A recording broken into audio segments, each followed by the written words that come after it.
Paalala sa mga kaabante natin, maging mapagmatsyag sa gabi.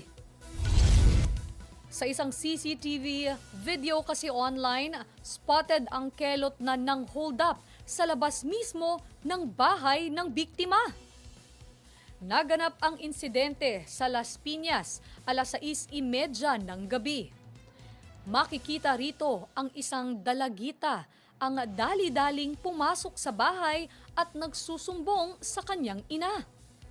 Kwento ng ina nito online, tinutukan ng sospek sa leeg ang kanyang bunsong anak ng armas. Sinubukan pa nitong habulin ang isang dalagita sa loob ngunit umalis agad nang makita ang CCTV. Sa kabila naman nito ay nakuha na rin ito ang cellphone ng kanyang panganay. Ang cellphone na natangay ng kelot ay nagkakahalaga ng higit 30,000 piso.